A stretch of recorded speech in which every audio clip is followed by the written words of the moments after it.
Nós estamos falando de discipulado, estamos falando de discípulo, e hoje vamos então concluir mais uma mensagem de vivendo como discípulo, escolhas a fazer, tá? Nós falamos um pouco sobre base do discipulado, falamos um pouco sobre paternidade na semana passada com o pastor Felipe. Hoje eu quero falar um pouco sobre, então, como é que é esse negócio de viver como um discípulo e como andar como um discípulo fazendo boas escolhas, escolhas que vão ficar para a eternidade, tá? Primeira coisa que você tem que saber, nos tempos de Jesus, em Lucas capítulo 2, versículo 46 e 47, você percebe como os meninos, como os filhos dos judeus, estavam constantemente aprendendo a palavra do Senhor, tá?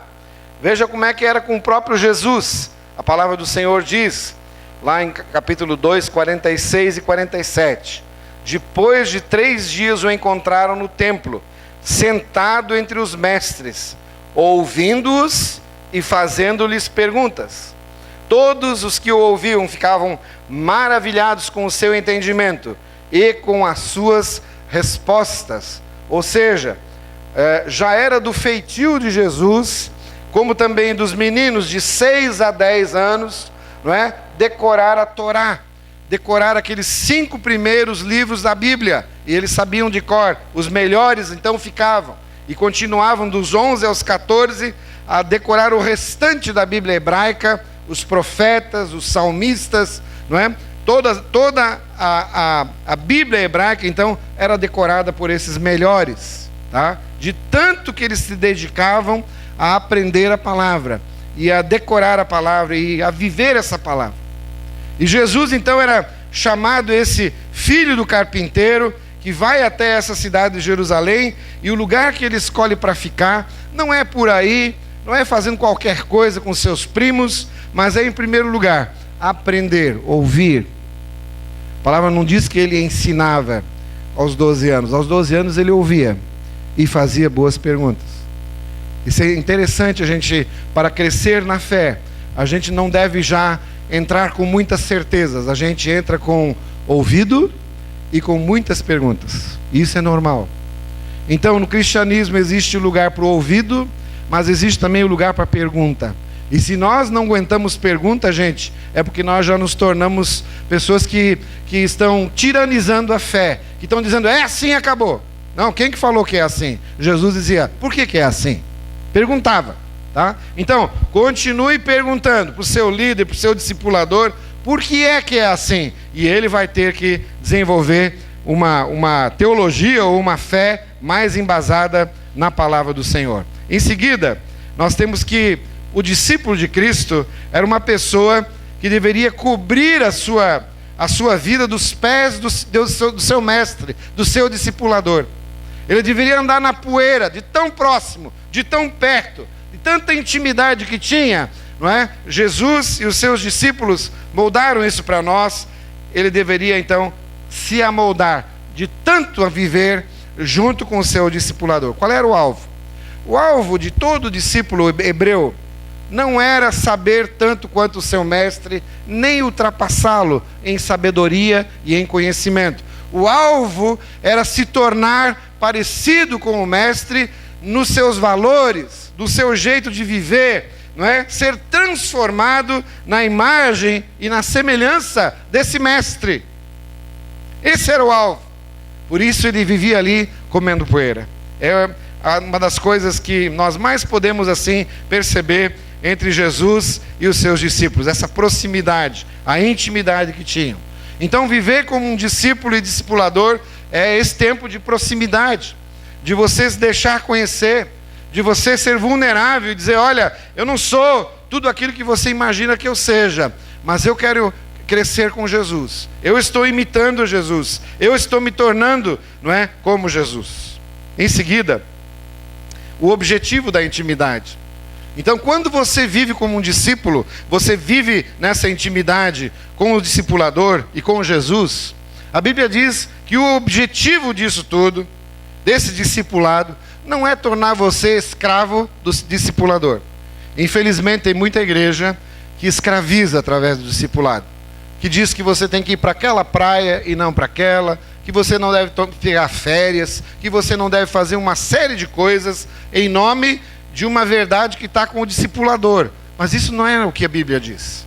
O objetivo de todo discipulado, essa proximidade com Jesus e com o seu discipulador, em Romanos 8:29 diz assim, Romanos 8:29, pois aqueles que de antemão conheceu, ele também predestinou para serem conformes à imagem do seu Filho, a fim de que ele seja o primogênito entre muitos irmãos. Jesus quer ter um monte de irmão parecido com ele.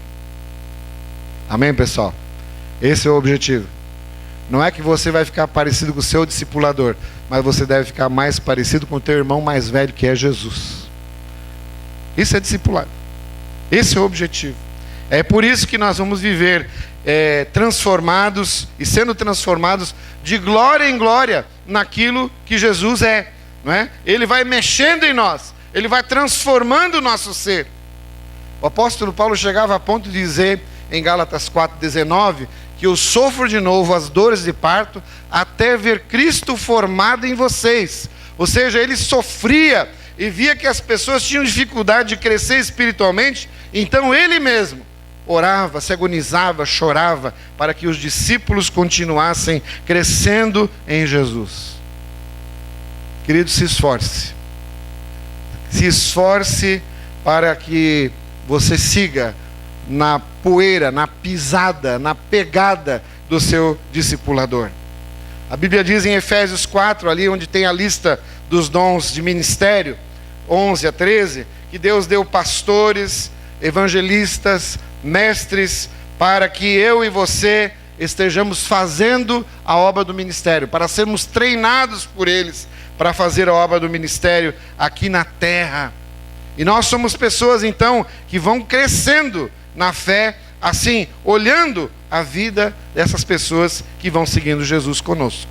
Por isso, ser um discípulo não é, em primeiro lugar, mudar de lugar, né? Muitas vezes nós achamos que para que nós sejamos verdadeiros discípulos de Jesus, a gente primeiro tem que largar um monte de coisa. Sim, pode largar os pecados, mas não largue a essência de Jesus. O que é a essência de Jesus? A essência de Jesus é que você está sendo mudado no teu ser. No teu ser. Não é simplesmente deixar um monte de vícios de lado e se tornar uma pessoa apática. Não, é se tornar uma pessoa mais ativa ainda com Jesus. Porque Ele vai mudando, é o teu ser. O teu caráter é transformado enquanto você caminha com Jesus. Então, o Senhor Jesus, na verdade, está dizendo para nós isso, não é? Que enquanto nós estamos aqui vivendo nessa terra, nós estamos sendo transformados de glória em glória, enquanto caminhamos com Ele. Uma outra coisa interessante a gente notar nessa vivência que temos como discípulos, é o papel de Jesus na nossa vida, e o papel de Jesus na Bíblia, e o papel de Jesus em toda a história da salvação. Veja aqui nesse slide algumas coisas importantes. A Bíblia diz que Jesus é o Filho de Deus, Ele é o Filho do homem e Ele é o Filho dos hebreus. O livro de Mateus começa a apresentar a genealogia de Jesus no capítulo 1. Quem gosta de ler genealogia na Bíblia aqui? Ninguém gosta, né? Mas às vezes a gente tem que aprender a ler aquilo ali, porque os nomes ali são muito importantes e eles olham para a sua história, de onde vieram. Então, quando um hebreu vê, nossa, Jesus está nessa genealogia, ele é importante. Por que ele é importante? Porque ele é filho de Abraão. O livro de Mateus foi escrito para os hebreus. E aí você vai ver Jesus, e na outra ponta está Abraão. Que coisa interessante. Então, Jesus é filho dos hebreus. Jesus é judeu. Jesus entrou na história judaica, como prometido foi. Já quando você vê Lucas escrevendo, você vê que Jesus é filho de Adão também. Então Jesus não é apenas hebreu, ele não é apenas divino, mas ele é também humano. Diga para mim, humano. Diga para a pessoa do lado, Jesus é humano. Ele veio como um ser humano. Olha, gente, isso é tão importante, Porque geralmente a gente olha para Jesus como aquele espírito iluminado. Jesus, em primeiro lugar, não é um espírito iluminado. Jesus foi um homem que veio a essa terra, enviado por Deus com uma missão de resgatar a mim e a você. E João, quando ele fala de Jesus, ele fala: e o verbo se fez carne e habitou entre nós, cheio de graça e verdade, e vimos a sua glória como a do unigênito do Pai. Para nós, Jesus também é divino. Então ele é ao mesmo tempo humano, ele é divino e ele é também filho dos hebreus. Por que nós temos que entender isso? Porque quando a Bíblia foi traduzida lá do hebraico para a Septuaginta, que é a versão latina, a palavra Yahvé foi traduzida como Kyrios. E Kyrios quer dizer Senhor. E quando traduziram o Novo Testamento na Septuaginta também, colocaram não mais a palavra Yahvé, e sim a palavra Kyrios, Senhor. E tiraram aquela conotação de que Jesus era Deus. Isso deu uma briga muito grande, né? Nos grandes concílios da igreja, em Niceia, em tantos lugares, a igreja rachou, porque eles achavam assim: Deus é o nosso, Deus é Deus sozinho, Jesus é menor do que Deus. Aliás, até hoje, muitas igrejas acham que Jesus é menor, porque ele é filho. E a Bíblia diz não. A Bíblia diz que Jesus Cristo é o Senhor. E quando ele diz Senhor ali, não é apenas Senhor de qualquer coisa, ele é Deus. Ele é Deus. Jesus é Deus. Então o papel de Deus, o papel de Jesus é, ao mesmo tempo, se tornar homem, se tornar salvador, mas também se tornar aquele que tem a prerrogativa de ser Deus também. Deus é Deus Pai, Deus é Deus Filho e Deus é Deus Espírito Santo. Os três são Deus.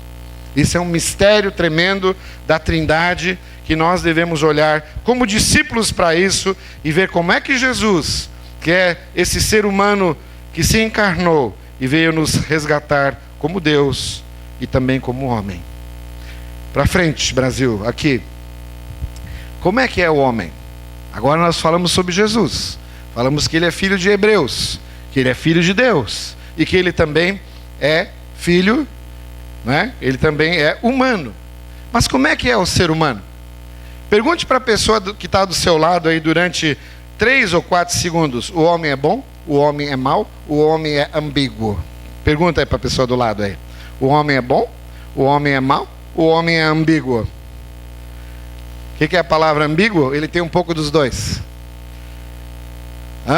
O homem é bom? O homem é mau? O homem é ambíguo? Quem acha que o homem é bom? Levanta a mão.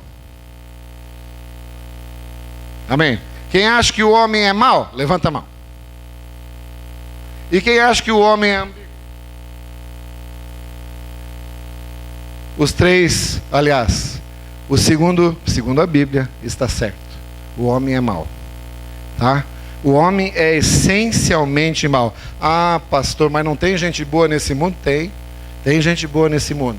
Mas isso é só por causa do amor de Deus que lança sobre você, não é, a salvação em Cristo Jesus. Mas a Bíblia diz que o ser humano é um ser profundamente caído. E a nossa condição humana é pecadora, é insuficiente para fazermos de novo, não é, aquilo que é bom. O apóstolo Paulo, ele fala muito bem disso em Romanos 7. Ele fala assim: o bem que eu quero fazer eu não, mas o mal que eu não quero fazer esse eu. Você também é assim? Tantas vezes nós somos assim. Tá? A gente sabe que tem que fazer o bem, mas não faz. A gente é egoísta. Entre fazer o bem para o próximo tantas vezes e fazer o bem para si mesmo, a gente escolhe primeiro fazer o bem para si mesmo. E aí o capítulo 8 vem a solução, quando ele diz que a vida do Espírito, não é, é a vida que ele tem que levar. Então, miserável homem que sou, capítulo 7, o bem que eu quero fazer não faço, e o mal que não quero fazer esse eu faço. Porque o ser humano, na verdade, está precisando de um sopro divino. Ele não ele não consegue romper essa questão da catividade, de ele ficar cativo ao mal. E na linguagem da queda, você vai ver aqui um pouco sobre Adão e Eva agora. Pode passar o próximo slide. Nós percebemos exatamente isso, não é? A escolha de Adão e Eva. Quando Adão e Eva estavam ali, diante daquela escolha que eles teriam que fazer, eles não escolheram entre o bem e o mal. A palavra do Senhor diz que tem uma árvore no conhecimento do bem e do mal, mas também tem uma árvore da vida. Na verdade, eles escolheram entre a vida e a morte, porque no dia em que comeres, certamente morrerás. A escolha do ser humano, para nós, também não é em primeiro lugar entre o bem e o mal, mas é entre aquilo que traz a vida e aquilo que traz a morte. Gente, quando você vai escolher entre aquilo que é pecaminoso, entre aquilo que você sabe que vai degradar você, e lá no final, lá na ponta, vai dar na morte, e entre aquilo que é bom, entre aquilo que é justo, entre aquilo que Jesus falou para você fazer, lembre sempre disso. Na ponta de uma vida pecaminosa está a morte. Na outra ponta do que Jesus falou está a vida. Então a escolha do ser humano, a escolha de um discípulo, a escolha de Adão e Eva foi entre a vida e a morte, e não entre o bem e o mal. Ou seja, o que é escolher entre a vida e a morte? Escolher entre a morte é tomar a vida em suas mãos e dizer: Senhor, eu não preciso de ti. Quando mudou do século XIX para o século XX, os cientistas ainda criam em Deus e diziam assim como Einstein. Einstein falava assim: eu quero descobrir como é que foi feito o universo pelas mãos de Deus. Einstein ainda cria em Deus. Mas depois de Einstein, vieram uma série de homens que disseram: nós vamos abrir mão de Deus e agora nós vamos viver a vida e o século da ciência. E foi o que foi o século XX. 2 guerras mundiais, mais depois da Segunda Guerra Mundial, 100 guerras até o final até o ano 2000, e nós continuamos vivendo essa condição do ser humano, escravo de uma vida pecaminosa, escravo da morte. No dia em que ele escolher a vida, quem sabe as coisas vão mudar. E as coisas só mudam quando nós escolhemos a vida em Jesus. Sabe por quê? Porque longe do nosso Criador, longe do nosso Deus, não há nada. Não há nada. Há o vazio, há essa coisa sem sentido, a vida não tem sentido. Um poeta brasileiro falou assim: o ser humano é a invenção do 6º dia de Deus. Foi o melhor que Deus pôde fazer em 6 dias foi o ser humano. E eu quero discordar desse poeta porque assim, ele está dizendo, ironicamente, que Deus errou. Ele está dizendo que Deus fez o ser humano e o ser humano é uma porcaria. O ser humano não vale nada. Eu quero dizer que o melhor de Deus não é Adão, não é você e não sou eu. O melhor de Deus é Jesus. O melhor de Deus é Jesus. Porque quando Ele apresenta Jesus para você, você pode, como ser humano, se dobrar diante desse Jesus, Deus, e dizer: Senhor, Tu és melhor do que eu. O Senhor pode transformar a minha vida. O melhor de Deus não é o ser humano. O melhor de Deus é Jesus. E você, como discípulo que quer vivenciar isso, sempre vai ter que escolher entre a vida e a morte.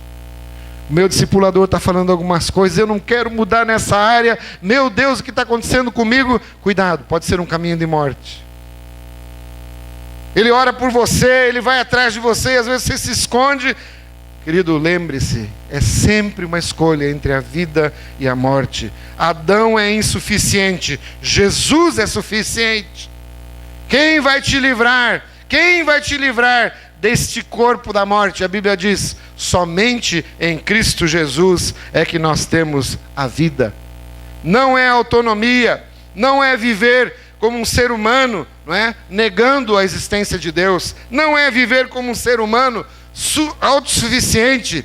Nós vamos nos identificar sim com Jesus para realmente conseguirmos viver a vida que Ele nos prometeu. Pode passar o próximo slide, querido.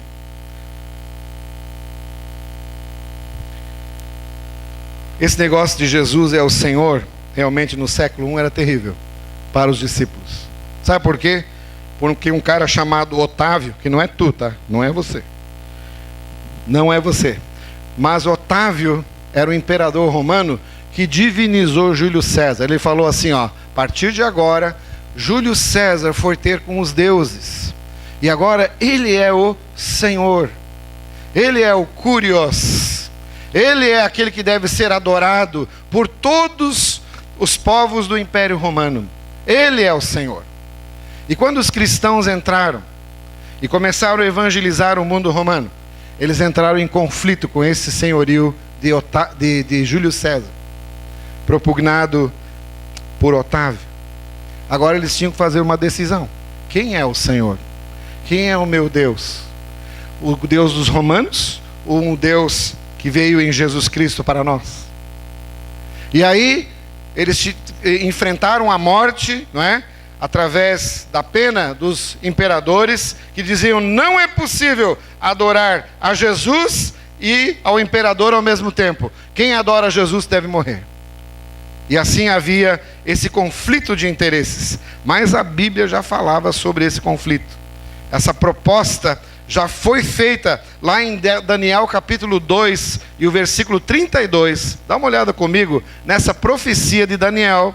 O que ia acontecer na época do Império Romano, quando Jesus estava vivo e quando os apóstolos pregavam essa palavra de que Jesus era o Senhor. Versículo 32, diz assim, começa no 31, Daniel 2, 31. Tu, ó rei, olhaste, diante de ti estava uma grande estátua, uma estátua enorme, impressionante.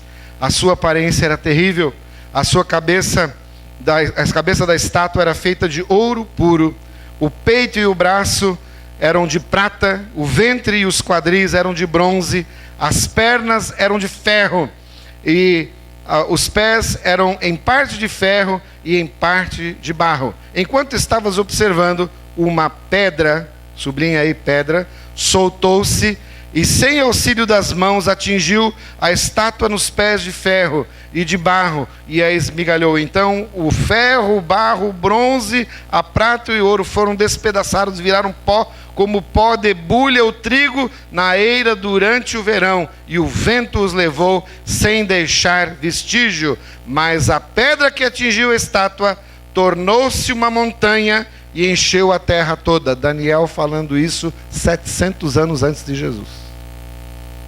Agora a explicação. O que era a cabeça da estátua? A cabeça da estátua era a Babilônia, o grande império babilônico. Os braços e o torso era a Pérsia, que seguiu-se logo a esse império babilônico.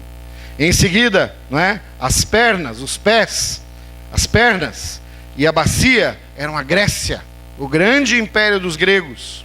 E finalmente, quando era a época do Império Romano, que assumiu o Império Romano, eles eram o reino de barro e de ferro, as pernas. E essa pedra que se soltou, da onde que se soltou essa pedra? A Bíblia diz que Jesus é a pedra angular. E quando ele cai sobre alguém, ele despedaça você. E a Bíblia diz que essa pedra então despedaçou. Essa estátua foi vista lá na época de Daniel pelo rei. E nada sobrou dessa estátua. Por quê? Porque a partir de então, o que é que tomou conta da terra foi o senhorio dessa pedra. E essa pedra é o reino de Deus, é o reino de Jesus. Então, Otávio estava errado. O Senhor não era Júlio César. O Senhor era Jesus Cristo, a pedra angular que vive até hoje. E você como discípulo e eu como discípulo, nós temos que escolher sempre entre os senhores da terra, os senhores, os filhos de Adão, e temos que escolher entre o Filho de Deus. E quando nós falamos de que Jesus Cristo é o Senhor, Jesus Cristo é Deus, eu estou entrando no reino dele, eu tenho uma coisa na minha vida: essa pedra vai reinar no final. Ela vai reinar no final, ela vai encher toda a terra. E o reino de Deus tem a palavra final. Não foram os romanos, não foi Hitler, não são os americanos com as suas bombas, não são os russos, não são o Estado Islâmico, não é o PMDB, não é o PT, não são esses governos aí. Todos eles um dia serão destruídos pela pedra. Todos eles. Mas quem é que vai prevalecer? É aquele cuja vida está na rocha. Você e eu, querido. Quem estiver sobre a rocha, fundado em Jesus, vai sobreviver. Os discípulos que vivem com Jesus vão sobreviver. Então, quais são as propostas para você viver no reino de Deus?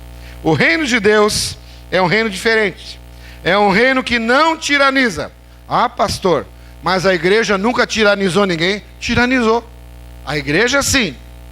Mas o reino de Deus proposto por Jesus não era assim.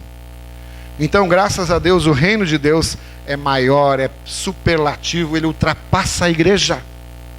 A igreja não pode, tolher o reino de Deus. O reino de Deus é maior do que a igreja. E tem que ser assim.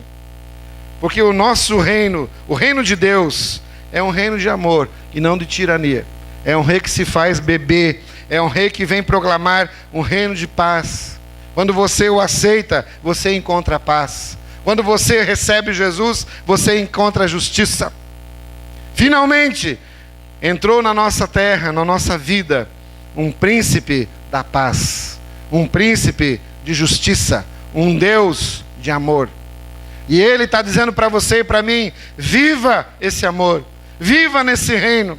Viva esse príncipe da paz. Viva com essa justiça no coração. E faça a justiça prevalecer na terra. Não segundo os teus parâmetros, mas segundo aqueles parâmetros que vêm de Deus.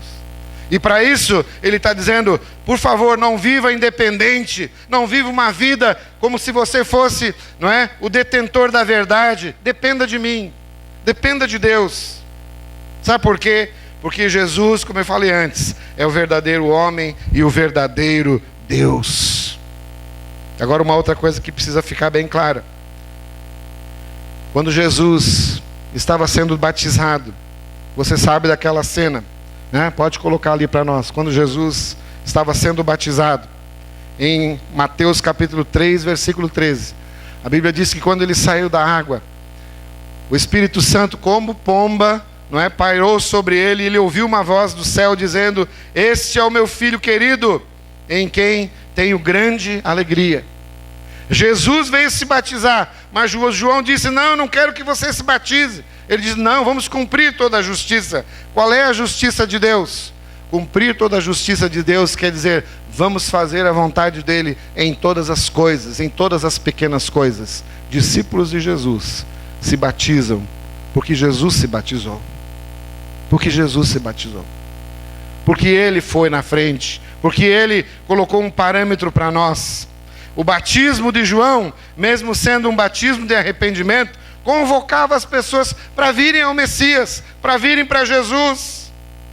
E aí o João, olhando para Jesus, fala, mas olha aí, você é o Cordeiro de Deus que tira o pecado do mundo, não precisa ser batizado. Ele falou, não, eu quero ser batizado, porque sabe o quê? Eu quero dizer sim para toda a justiça de Deus. Eu quero cumprir a sua vontade. Nós vamos abrir daqui a pouquinho, daqui uma semana que vem aí ou a outra, um curso para batismo.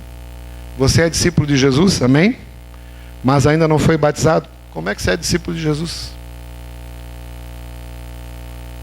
Se o próprio Jesus, adulto, foi batizado, adulto, e disse, mas você não precisa. Não, eu preciso também, porque eu quero cumprir a vontade de Deus. Eu quero dizer sim para Jesus, para Deus. Então, voltando. Em Adão, todos nós estamos dizendo não para Deus. Nós dizemos não, nós não queremos isso aí. Nós vamos escolher viver uma vida autônoma, independente de Deus. Mas agora, voltando para Jesus, nós começamos a dizer sim para Deus. E começamos a viver no reino de Deus, no reino de paz, da justiça e do amor. Viver como discípulo é viver dizendo sim Deus, eu quero a tua vontade, sim, sim, sim. Sabe por quê? Quando nós começamos a dizer sim para Deus, Deus começa a dizer sim para você. Ele apresenta você para as pessoas e diz: ó, esse aí é o meu filho amado, em quem eu tenho grande alegria. A coisa que mais eu quero ouvir de Jesus um dia lá no céu é dizer: aí está um meu discípulo amado. Valeu a pena ter andado contigo aqui nesse mundo dizendo não para Adão e sim para Deus. Eu sei que tantas vezes a gente diz sim para Adão, e a gente fala: não, eu não quero isso aí agora na minha vida, ainda não é hora, não estou afim. E a gente resiste como Adão. Mas para viver como discípulos de Jesus, verdadeiramente, você vai ter que deixar o teu Adãozinho de lado e vai ter que começar a dizer mais sim para Deus, a fim de que Ele enche o teu coração de sims das suas promessas. Porque Jesus é o sim, é o amém de Deus para as suas promessas. E quem vive para Deus dizendo esse sim no coração, daqui a pouco vai receber em promessas, vai receber em bênçãos o seu sim, no seu coração, na sua existência, na sua vida. Querido, que bom que você pode dizer que Deus diz sim para você. Porque a maioria desse mundo vive como se Deus fosse um tremendo não, uma pessoa que vive cerceando e tolhendo os seus prazeres. Deus parece que é não para mim. Sabe por que Deus é não para você? Porque você ainda não o conheceu verdadeiramente. Quando você conhecer os seus sims, você vai ver o que é viver para Deus e o que é viver com Deus. Gente, eu quero me referir também, finalmente ainda, ao filme de ontem. Quantos de vocês viram o Quarto de Guerra aqui ontem ou no cinema? Levanta a mão bem alta. Uma maioria já viu. Eu queria dizer que essa mulher vivia como uma discípula de Jesus. E o que eu aprendi com ela realmente é depender mais de Deus e menos do Adão. A ser uma pessoa ativa em oração e não passiva. Você viu como é que ela fez? Ela ensinou a discípula dela a ser uma pessoa ativa, que não apenas sentava lá no quartinho de oração e cheirava os sapatos, os chulés. Lembra daquela cena? Ou dormia. Não, mas ela aprendeu a guerrear. Aprendeu a guerrear. E quando você aprende a guerrear e ativa em seu coração uma vida de oração, você vai estar cooperando com Deus, com o sim de Deus para a sua vida. Também vi que essa mulher resistia ao diabo ativamente. A Bíblia diz isso. Submeta-se a Deus, resista ao diabo e ele fugirá de vós. De novo, submeta-se a Deus, resista ao diabo e ele fugirá de você. E uma outra coisa que eu aprendi com aquela mulher, que discipular é levantar novas pessoas em Jesus. Amém? Diga comigo, discipular é levantar novas pessoas em Cristo Jesus. Jesus vai levantar você, mas vai levantar o teu discipulador, e você vai levantar muitas pessoas em Jesus nessa cidade que estão aí inativas, estão perdendo para a droga, estão perdendo para tanta outra coisa, estão perdendo para Adão, estão jogando a sua vida pela janela. Querido, chegou a hora de você ser ativado pelo Espírito Santo para começar realmente a levantar uma geração de gente que quer alguma coisa dizendo sim para Deus. Viver como discípulo é dizer sim para Deus. E para terminar, eu vou chamar a equipe de louvor para frente. Por favor, Kelly, venha, pessoal. Para ser um discípulo de Jesus, é óbvio que eu tenho que dizer sim para Deus. Que eu devo andar na poeira do meu mestre, bem pertinho. Quando a gente vai para Indaial e vai tomar banho no rio, como alguns sempre fazem lá comigo, eles vão atrás de mim e a poeira fica com eles. É muito chato isso, né? Outro dia eu perdi a corrida, alguém foi na minha frente e eu fiquei lá engolindo poeira. É horrível isso. Mas seguir na poeira do mestre quer dizer segui-lo de tão próximo que o que ele está fazendo bate em mim também, e eu vou junto na mesma poeira. Tem que admitir que eu sou mau, porque a Bíblia diz que eu sou mau. A Bíblia não diz que eu sou bom. A Bíblia diz que eu sou mau. Mas eu posso ser bom se eu andar com Jesus, porque Jesus em mim me aperfeiçoa. Que em Cristo eu posso mudar. E que Adão e o reino adâmico foi suplantado pelo reino de Cristo. A pedra rolou do céu, abalou os reinos, abalou os povos, e a Bíblia diz que essa pedra cresce, cresce, cresce e vai tomar a forma do mundo inteiro. Aquilo que foi precioso para Daniel naquele dia, deve ser precioso para você. Porque nós trazemos a imagem de Cristo em nós. Nós trazemos esse Jesus de glória em glória. Ele vai crescendo em nós. Mas que ele vai crescendo só na medida em que eu abro mão da minha prepotência, da minha arrogância. Isso é tão difícil. Do meu orgulho. E eu começo a dizer sim, Deus, em Jesus. É sim, Pai.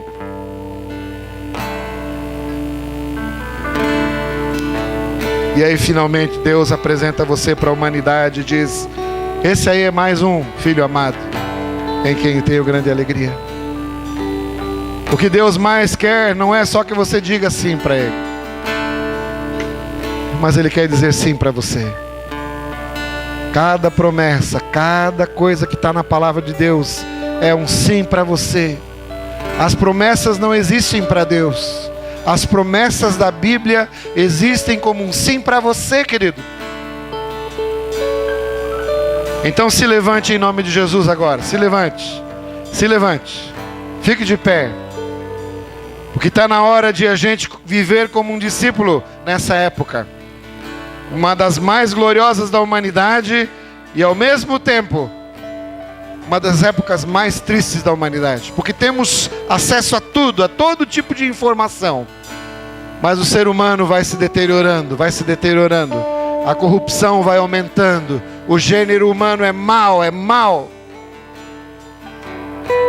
Mas em Cristo Jesus, Ele veio para te fazer parte desse reino. Talvez você está hoje à noite dizendo aqui: pastor, eu não sei porque que eu estou aqui. Eu sei. Eu sei porque você veio aqui. Porque você tem fome e sede de Deus. Porque Deus colocou uma fome e uma sede no teu coração. Por isso que você está aqui buscando a Deus. E se você hoje à noite está dizendo aqui de todo o coração: Pai, eu hoje à noite quero começar a dizer mais sim para Ti do que não. Eu quero ser um discípulo que olha para essas palavras não como um livro de história, mas sim como um livro de vivência de um Deus que entrou na história da humanidade para mudar a minha vida. Oh, aí existe esperança para ti, querido. E hoje à noite Jesus Cristo está passando por aqui de novo e dizendo para você: você vai dizer sim ou vai dizer não para Deus? Você vai ser como Adão, obstinado, resistente, ou você vai dizer sim para Jesus hoje à noite e vai começar a viver todos os sims de Deus para você? Quem quer dizer sim para Jesus hoje à noite, levanta a mão bem alto. Diga assim: pastor, eu quero viver o sim para Deus. Bem alto. Aleluia.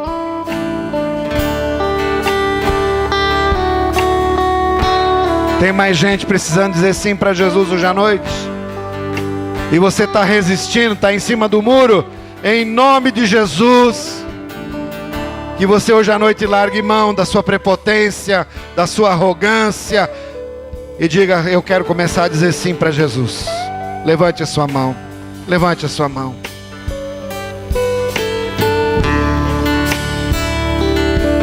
E se você está com a mão erguida, vem aqui na frente rapidamente. Pode ser todo mundo, não tem problema. Vem para frente. Pastor Felipe, vamos estar orando comigo aqui também. Por favor, pastor. Vamos estar orando juntos nessa hora. Se você não disse sim para Jesus ainda, hoje à noite é hora de dizer sim e começar a ser um discípulo obediente.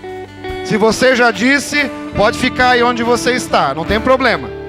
Mas se você disse, quer dizer sim hoje à noite, está começando uma nova era para você. Aleluia.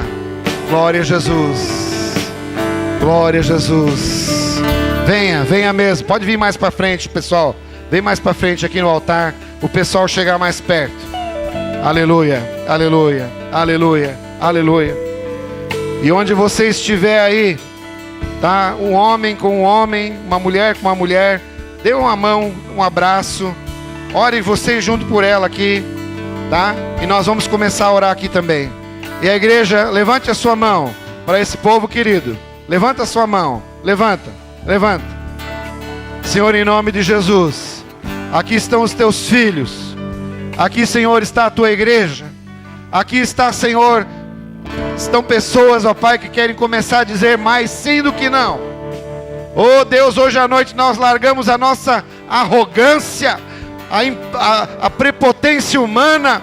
Ó Deus, esse negócio de viver de autossuficiência não dá, Pai.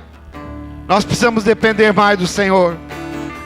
Nós pedimos perdão, Senhor, pela arrogância. Nós pedimos, Deus, que hoje à noite, em nome de Jesus, o nosso sim seja para Deus. O nosso sim seja para Jesus. E nós te pedimos, ó Deus, que nesse momento o Senhor nos encha deste amor, dessa paz, dessa justiça do reino de Deus. Não desse mundo, Pai, mas do reino de Deus. Vem Jesus reinar. O Senhor é Deus. O Senhor é Deus. Então reina, Senhor, no nosso coração. Transforma a nossa vida, Pai. E que nessa semana eu possa todo dia me encontrar com o meu Senhor, com o meu Deus. Ler a sua palavra, ouvir a sua voz, procurar um discipulador e realmente viver uma vida fazendo escolhas certas. E Pai, eu quero também agora reivindicar todo o teu sim para a minha vida. A tua palavra diz que as promessas são para nós. É o teu compromisso com o teu povo, Senhor. Então, Pai, eu peço que as promessas de Deus acompanhem os teus filhos. Abençoe os teus filhos. Abençoa a sua casa. Abençoa o seu lar. Abençoa, Senhor, a sua propriedade. Abençoa, Senhor, os seus negócios. Meu Deus, o sim de Deus é para você, querido. Receba na sua vida. E que você viva uma vida feliz com Jesus. Uma vida feliz com a igreja. Uma vida feliz com a sua família. Em nome de Jesus. Aleluia, aleluia, amém. Deus abençoe. Aplauda o Senhor Jesus. Glória a Deus. Glória a Deus.